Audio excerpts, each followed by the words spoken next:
Hello, everybody. I am live now for my virtual reading tonight of my latest book. I do Heroin on the train line, so you don't have to. A Hitchhiker's Guide to My Galaxy. And then also, I can talk a little bit about my experiences, or if anybody has any questions or anything, they are more than welcome to ask a few questions. So, first off, I've been wanting to do a virtual live reading for a while, but then I found out that this month is Suicide Prevention Month, and I thought, that would kind of be a good time to share my story because that is a hard topic to discuss, and healing with trauma isn't easy. And I think it's really important for other people to know that they're not alone in the things that they've gone through, especially with the holidays and stuff coming up. The holidays are hard on a lot of people, and I think a lot of people don't realize that others around them are going through things, and so it is important that we talk about it more. And I'm just as guilty as other people, I think, of course, trying to put my best foot forward on social media, and only post the good stuff that's going on, or I post my concert photography.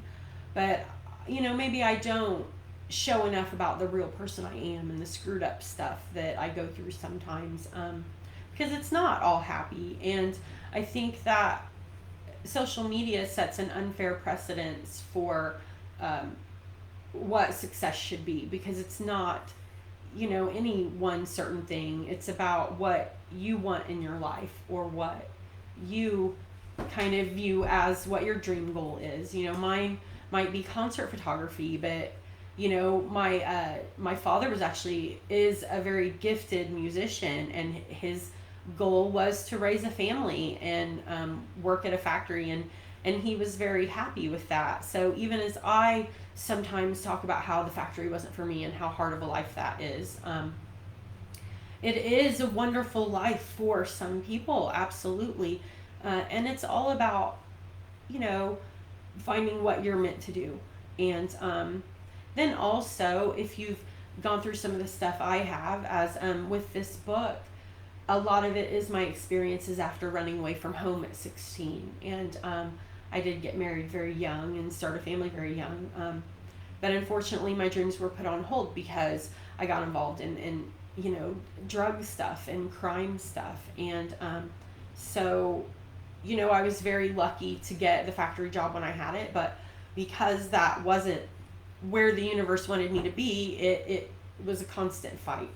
And so it was hard to kind of try to follow my dream at an older age. But any any path that you choose in life is going to be hard. I was watching America's Got Talent recently, and a singer on there, her name was Nightbird, and she said, "You can't wait for life to get easy before you choose to be happy." And I don't know, I can identify with that. I think that's so true. So yeah, I've shown a lot of the happier stuff that I have on social media, but I want to show the struggle involved that goes along with it. I think it's important for everybody to know that it's not just easy to go from point A to point B. I didn't just run away from home and get a job at a factory and magically all of a sudden, become a concert photographer.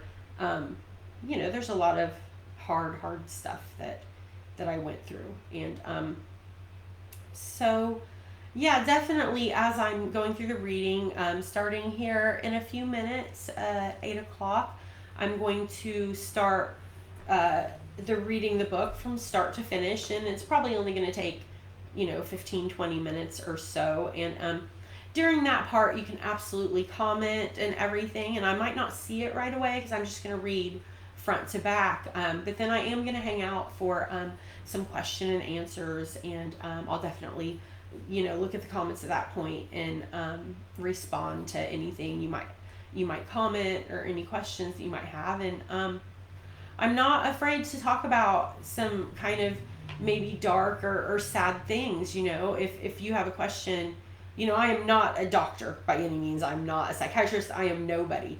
But I am happy to talk about how I have dealt with depression and how I have dealt with kind of living through some of these experiences. And then I don't really want to say coming out the other side because it's still a struggle some days. But again, I can't diagnose, I can't tell you what to do, but I can definitely tell you how I have coped with some things, or how I handle just, again, depression, feeling alone, and again, talking about Suicide Prevention Month, I can't say that those thoughts haven't come up, and I'm happy to talk about any of it, really. So don't be afraid to ask me literally any question at all, and I will talk about it. So this book is a project I've been thinking about doing for a while.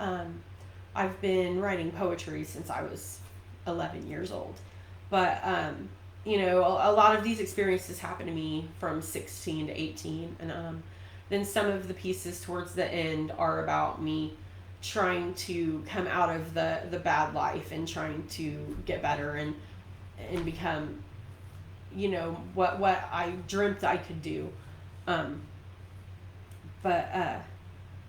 Yeah, anyway, sorry, starting to trail off, but basically, so that's what this book is about, and it's got 13 pieces in it.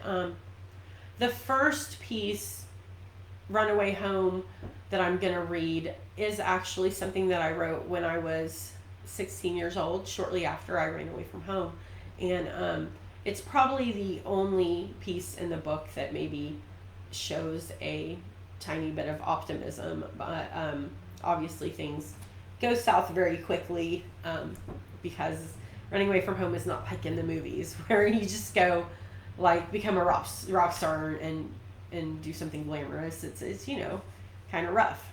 So the first piece is something I wrote when I was young, before I had been through everything, and then the other pieces again are about different things that I went through, ranging from living out of my car and getting involved in a drug lifestyle and getting robbed at gunpoint in my own house and things like that. So this stuff is for mature audiences.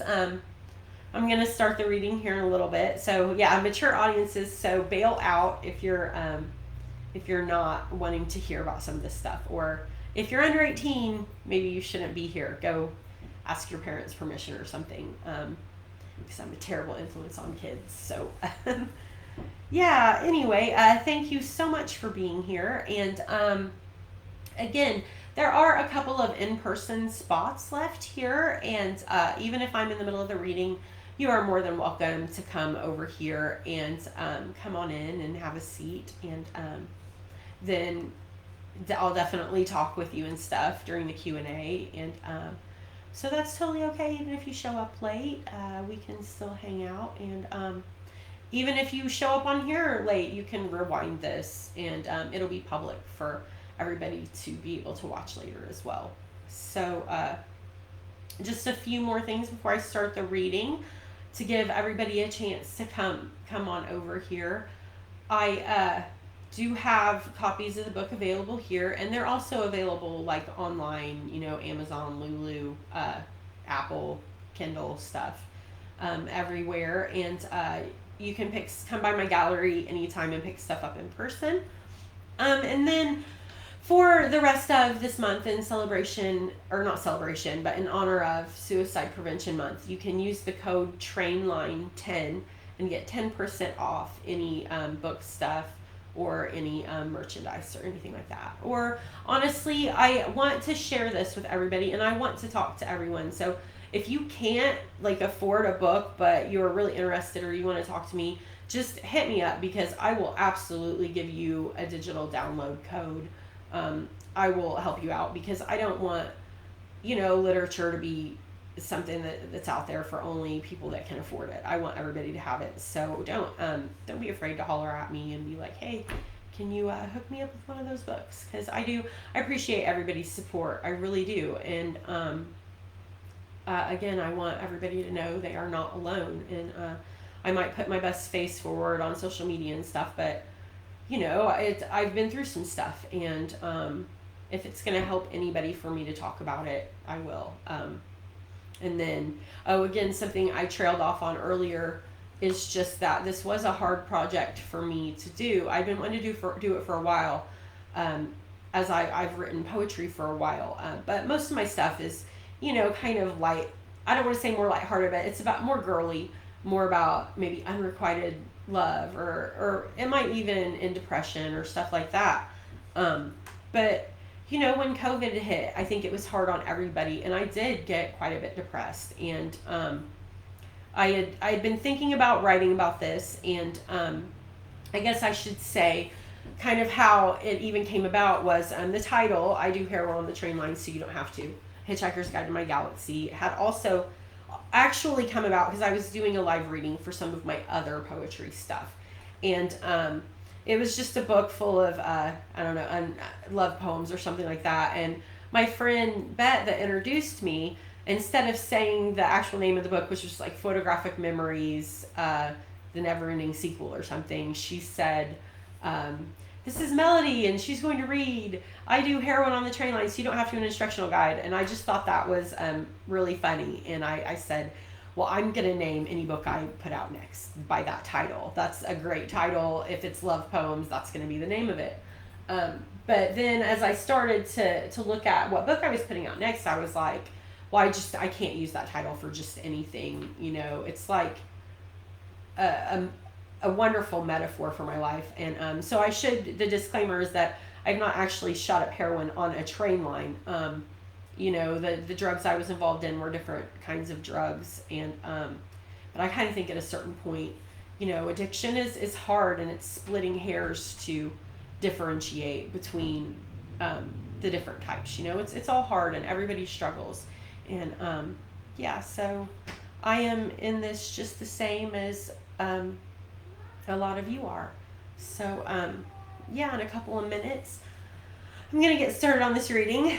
Sorry, I got a little distracted. I got my cat in the other room trying to get in, but I thought maybe that would be a bad idea to have Kitty in here for the reading.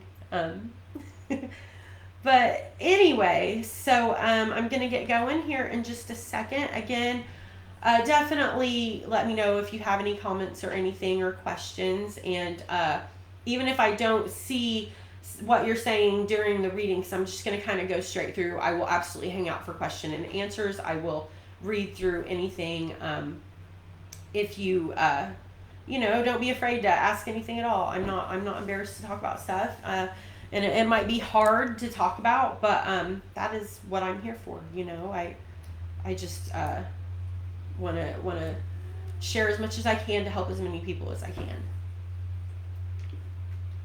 So yeah, here we go. I'm going to go ahead and start with the live reading, and as I go on, if for any reason or anything the camera cuts out or anything, I'll fix it really quick, so it shouldn't end the live stream, so don't run away on me.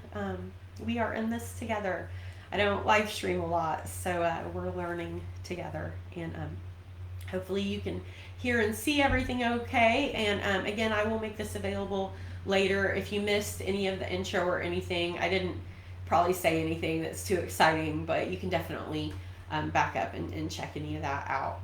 And so here we go. I'm gonna read straight through and then hang out a little bit if you want to chat afterwards. Read straight through on my latest book, I Do Heroin on the Train Line So You Don't Have to, A Hitchhiker's Guide to My Galaxy. So the first piece, again, I did write shortly after I ran away from home at 16. And it's in 1993, in case anybody is wondering. So quite a long time ago. This is called Runaway Home. I feel so trapped. My small light floods the entire room with brightness. There are no sounds except the humming of the dryer downstairs. I get up. I know it's time for me to go. As I walk, I feel my mind lighten. I take one last look in the mirror. I look different, not myself. I pick up my things. Though they are heavy, they feel light compared to the weight on my heart. I walk down the long, dark hallway and I don't look back. So many things are happening at once. I approach the stairs and steadily walk down with a bag in each hand. Everything is still quiet. I walk down the stairs and turn into yet another dark hallway, but this time I feel a chill. I know I may never be back. I stop to take my clothing from the warm dryer. I put them in my bag. As I approach the door, I know I can't come back once I walk out. I go through the door and the cold wind bites through my skin. I smell smoke in the air from a fire long since perished. I walk to a car and get in. I turn the key. I feel a loss, but at the same time, a great gain. Freedom. Finally, I turn on the headlights, and they pierce the dark like a sword. These are the lights I will always follow, because these are the ones that truly take me home. Just driving. Not sure where the fuck to go, not sure what to do. You find the hard way freedom's got a price. I don't know if I'll ever find a place to call my own, just hoping for somewhere to call tonight. Everything I fucking own is riding in the back. Ain't got no time to stop and rest my head. It's getting really cold and dark way out in BFE. If you stop in the wrong spot, you'll end up dead. Not sure where the fuck I'll sleep. Not sure where I'll live. Not sure if I want to live this way. Right now, I just gotta think of what the fuck to do though, so I can keep my ass alive today. Tri-County neighborhood. Drive town to town looking for food to calm the drugs down in our stomachs. We take what we get in this Tri-County hole, beg, borrow, or steal, and they love it. Because when we get our kicks, they get theirs too, though they act like they're all up above it. They all sling their shit at us so fucking much that we all look like we've been out mudding. But what can I say? We waller in it, writhe around in the shit on our bellies. It's easier to slither through these sleazy streets. Got a better idea, you can tell me. But I'm here to tell you it's beat 'em or join 'em, so you better be fucking good. Because you won't walk away. Nobody leaves this fucking Tri-County neighborhood.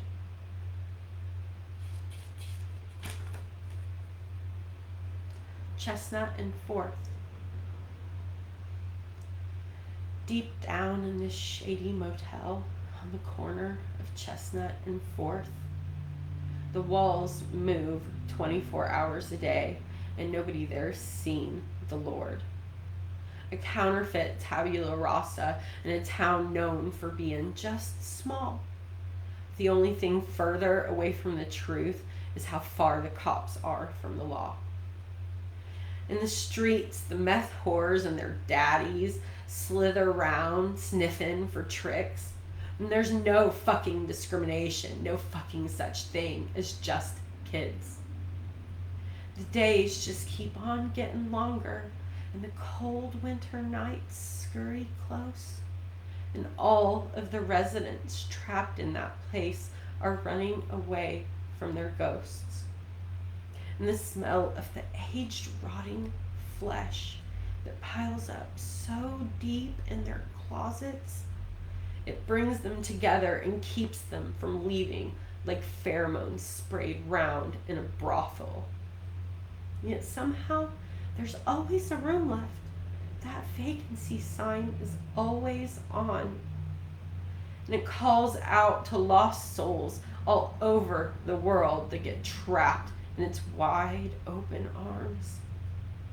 That comforting glow of the street light that makes you feel 16 and free.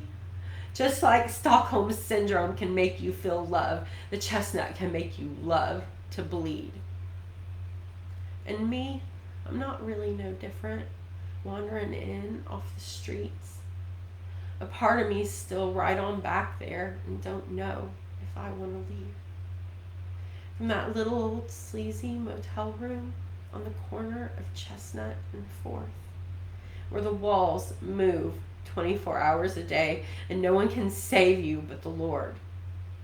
I left all my innocence back there on the corner of Chestnut and 4th. I just can't remember what my life was like before I walked right through that door. Before I stepped into that cold room on the corner of Chestnut and 4th, where the walls move 24 hours a day, but you'll never move there no more.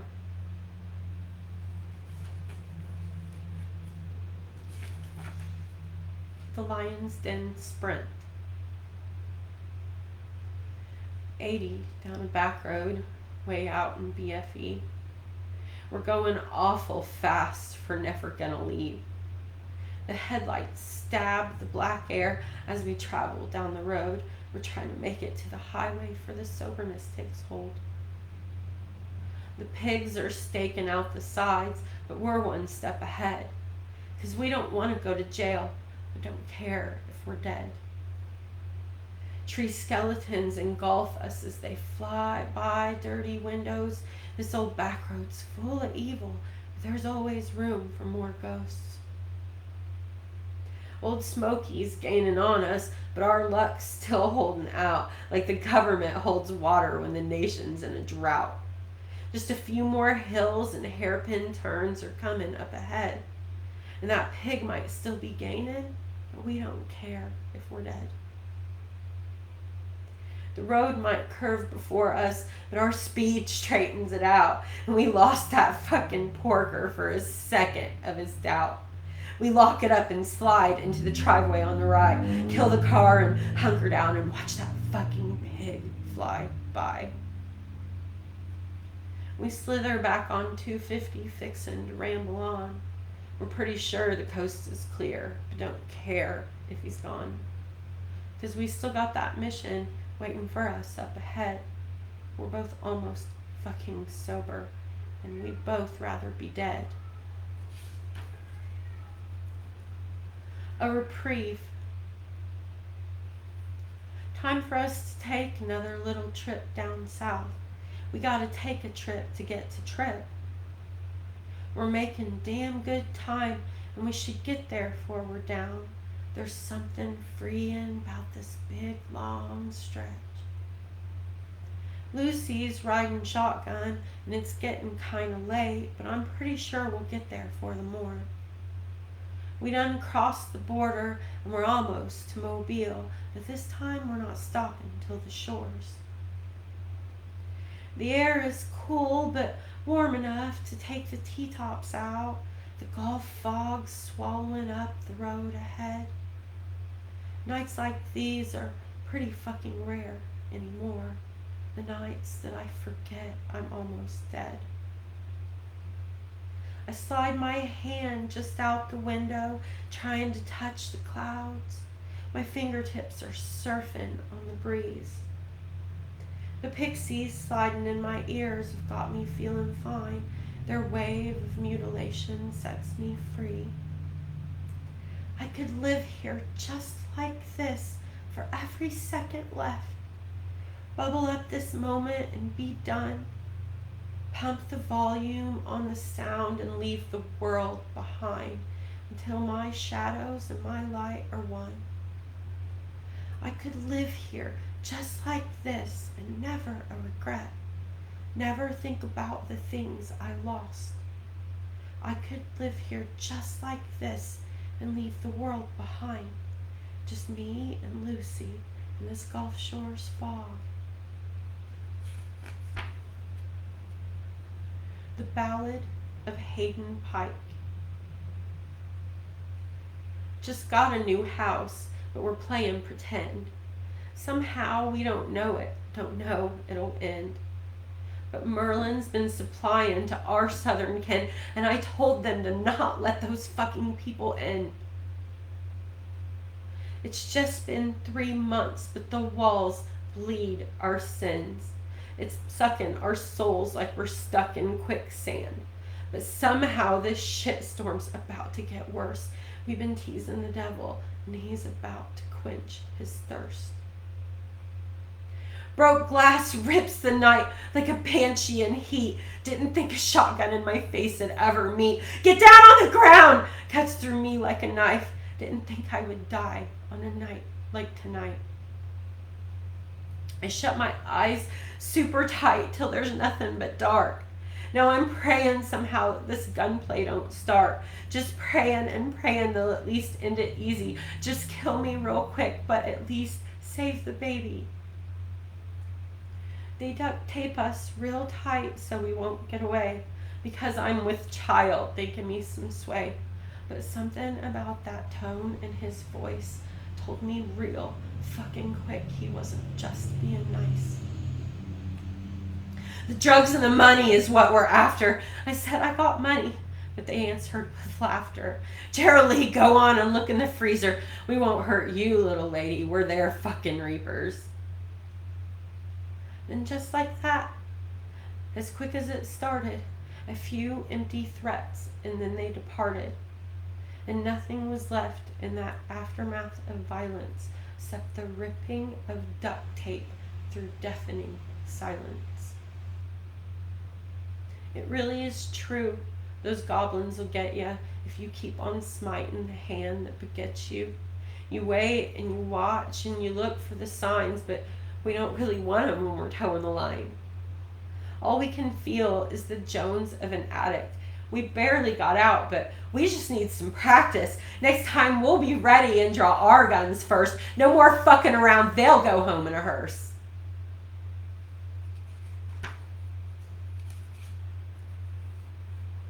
Just another night, aka, hey, I hung out with you at that house on State Street. I'm the only one that's sober once again tonight. I just want a bit of quiet, not another fight. 'Cause all this shit just gets real old every fucking day. I take my baby girl and leave. Because of her, I'm staying. I'm trying to whitewash all the bullshit stained onto these walls. If I don't hold my shit together, we're all gonna fall. But everywhere I go, it seems I'm just a piece of meat. Don't want to stay, but got no place to go if I could even leave. It's just another night of taking care of drunks, I guess. It's just another night that my whole life's a fucking mess. It's just another night that some dude knocks me to the floor while everybody in the room just giggles and asks for more. Teddy, you don't want to do this. Remember, I'm your friend. I know I gotta stay calm, but this fucker's got me pinned. Teddy, please don't do this, buddy. Please just let me go. Fuck, I know I gotta stay calm, but this shit is getting old. I'm begging and I'm pleading and I'm trying to talk him down, but he just says he loves me as he grinds into the ground.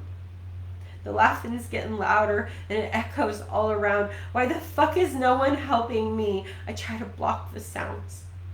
Teddy, please don't do this, buddy. Please just let me go. He's really not a bad guy, but that vodka's got his soul. Teddy, please, you're scaring me. Fuck, now I'm gonna cry. Oh wait, that tear's got his attention. There's some life back in his eyes. He shakes his head and slowly blinks, and then he blinks again. Oh good, I think he's coming to. I think this bullshit's gonna end. He loosens up his grip and finally, slowly sets me free. I get up, dust myself back off, and then I start to clean.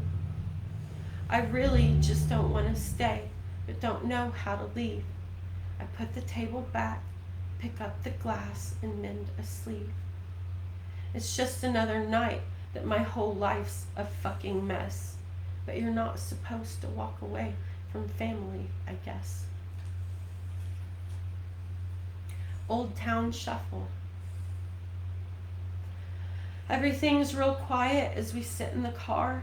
We're a little down the road, but not very far.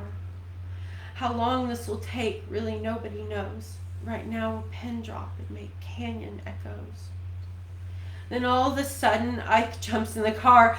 Drive, motherfucking drive. It's the motherfucking law. What the fuck? I can't go. What about Susie? They done got her ass. We gotta move, babe. We lurch on the road, headlights slice in the dark. I point the car north, gonna slide by our mark. It's 20 and winding on 7 through Old Town. I slink through real slow, trying to see what the fuck's down. I snake round the curve, red and blue lights the sky. I'm paranoid as fuck, 'cause I'm guilty and high. Just a matter of time for those pigs come and get me, 'cause I'm that dumb bitch's #1 enemy. But wouldn't you know it, I got me some luck. I guess it's a good thing that whore likes to suck. She's been spreading those beef curtains all around town, and I guess there's a line to take that dumb bitch down. So I done got there late and didn't take a number, and I might have set fire to that skanky ass dumpster, but even the cops thought that bitch was pathetic, and everyone round town was taking the credit. Well, what could I do besides let them all have it? I've been there and done that. Survival takes practice, and the only thing better than getting revenge is staying squeaky fucking clean in the end. Cold concrete cage. Sitting here listening to industrial crickets. Folks all around me like they're lost on a mission. And I never wanted to be stuck here this way. But here I sit, here I live, here I just stay. Factory-made melodies lull us to sleep, and anti-emotion pills hide what we keep. But what I keep doesn't need hid every day. But here I sit, here I live, here I just stay. And again, I hear humming of industrial crickets. Lost souls all around me just getting their fixes. Use and repeat at least twice a day to get through this shift in the least feeling way. Top level merchandise buys out our souls, and we just keep right on grinding, just trying to fill holes. Subconscious bribery does us a favor, and we just sit numbly wishing for a savior. I just keep praying for God to set me free. I can't do this again. Why won't he just kill me? I'm trying to be good, but it feels so alone. Don't make me live in this cold concrete home. It's past 20 years now, and I'm still here grinding. Don't even think no more, just obey blindly. Fuck, my life's gone now, and soon it's my soul. This industrial nightmare is swallowing me whole. Stumbling up the mountain. I find it amazing how some people can affect us in such fundamental ways in the blink of an eye, while others can be in our lives our entire existence, like that of a sturdy mountainside that blocks your view of the sun, but can never quite keep you from growing. I met a boy, one of the most beautiful boys I've ever met, and I didn't know it. Later I found out why I couldn't see how wonderful he was. It was because I realized looking at him was like looking at a reflection of myself, and at the time, I just didn't like myself that much. By the time I realized I had fallen, it was too late, and I left him at the top of that hill while I ran away, stumbling back to that mountain for cover. It's hard to tell how long I'll be able to stay here in its shadow. I'm like the Trans Am that you buy for fun, but you really just can't get up those mountain roads without that Toyota 4Runner, and that's something that I'm never going to be. So it's funny how some people can affect you so much. Some people stay in our lives for decades, but some are so much more. Some can change the entire structure of your being in a 2-hour car ride, and nothing will ever be the same. ode to the beginning of the end. Am I too far gone to make it? Too late to be safe? Will I ever feel what stable's like? All these places that I run, just trying to escape. Detroit, the coast, New York's the same alike. This acrid doom, it follows me most everywhere I go, and I'm just looking for a friendly hand. How much further I can go is anybody's guess. I'm trying and doing the fucking best I can. I heard salvation's hiding in the eye of this here storm, but my red eyes are swallowed up by hate. This cruel ass world has swallowed almost everything I love, and I'm about to self-disintegrate. I'm trying to go for one last savior, one last fucking dream, one last motherfucking piece of pie. And if this time this shit don't work and I just can't get out, I hope at least that I can fucking die. Photographic Melodie. The length of 3 songs. It's like a heartbeat in time, but it passes in slow motion. The band charges onto the stage and begins to gain speed as my eyes dart back and forth inside my eyepiece. Time crawls slowly, like a train holding up traffic, but in the end, it was really not even close to long enough to take in the scene and digest. There's a whispering all the while behind my eyes as I work, creating a rhythm to my madness. It engulfs my mind and body until I succumb. Shoot, edit, repeat. Shoot, edit, repeat. Shoot, edit, repeat. It's a kind of preternatural chanting that hangs heavy and smears through the air, painting a grin across my face. The incantation rises up to the stage with the heat of my desire and melts itself to the melodies pouring out to the crowd. I take my eyes out of the lens and set them back in the real world. I pray that I manage to capture at least one soul to later feed my addiction. I eclipse my face once again with my photographic guise and scan the crowd with an insatiable hunger that overrides my fears. The 3 songs might be over, but the night is still young and the crowd is particularly spirited tonight. Plenty of time, plenty of room in my bottomless pit of a heart. Shoot, edit, repeat. Shoot, edit, repeat. Shoot, addict, repeat. Shoot, addict, reap it. So that is the end of the book, and of course I'll take any questions or anything right now. Thank you so much. Thank you for coming and seeing in person, and yeah, absolutely, and thank you for being here. I will start by talking about the last piece in the book just a little bit. And again, most of the book talks about when I had ran away from home and living on the streets and getting robbed at gunpoint and that kind of thing.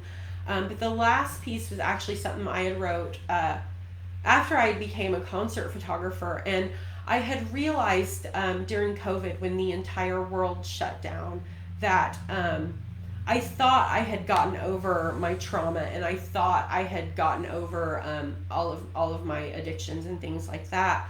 But really, I had just hid them with work. I had masked them with work. I had dove into music photography and photography so much that I never really dealt with my issues.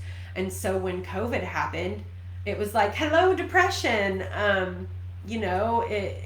Everything was taken away from me, and being stuck here with myself and just thinking about myself and myself being my own company. I was like, wow, I'm pretty screwed up still. An addict alone is in poor company. Yes, thank you so much. That is very wise words. So that is what that last piece was kind of about, was figuring out that I had not recovered. I had moved my addiction over to somewhere else. And it's rough to realize that, but I'm glad I realized it, because it actually is something that kind of helped me find a little more happiness again. I'm not totally okay. I still get depressed sometimes. I still get upset, and again, I want to talk about this because this is Suicide Prevention Month, and I think the best way to prevent suicide is to talk about it. And just my 2 cents is if you have a friend that's suffering too, and you're like, "Are you okay?" and they're like, "I'm fine." They're probably not. Don't believe them. They want you to come hang out with them. They want you to come over. But somebody that is really depressed, speaking from a place of being there, when I'm really depressed, when I am that depressed, I'm not gonna reach out, because I'm like, man, I feel like a piece of shit. Nobody wants to hang out with me. Nobody wants to talk to me, and that just, it feeds into my anxiety. And all I want is for somebody to come hang out with me, but I'm never gonna ask for that. And so remember, if you have a friend that suffers with depression, the "I'm fine," they're probably not, they're probably not fine. Go check on them, because it only takes 2 seconds to drive to somebody's house and be, "What's up?" And the worst that's going to happen is they really are fine, and they'll be like, "Oh, you're silly, but thank you for caring about me." Nobody's ever going to be mad about that. Well, I don't know. I guess I'd maybe be mad if a couple relatives showed up at my house. That's a different story. So yeah, I'm not seeing any questions in the live chat. So, do you have any questions or anything here in person? Um, so I'm an addict in recovery myself, Okay. and I just wanted to say that I really appreciate the work that you're doing, and Oh, thank you. speaking your truth and doing it out of a place of love. We need more of that. Oh, thank you so much. You're making me want to cry a little bit. No, I really appreciate that, because it is a hard struggle, and I do have a lot of friends that help me out, and I have a good friend as well that he is partnered in with Life Recovery Centers of Indianapolis. So that's definitely, reach out to friends, but definitely if you want somebody that's impartial, reaching out to a place like Life Recovery Center is really helpful as well. And finding sober friends is really important, and knowing what your limits are, because I do. Yes. You like one? No, Sorry. thank you. Knowing what your limits are. Yeah. Some people, maybe they're recovering from heroin or meth, and maybe they can handle like a beer or something. But some people are recovering from alcohol, and some people need to quit everything. So definitely find friends that help you along with that. And a lot of times it's really painful to kind of cut people out of your life, but that's a hard thing that you have to do. But sometimes you have to do that too.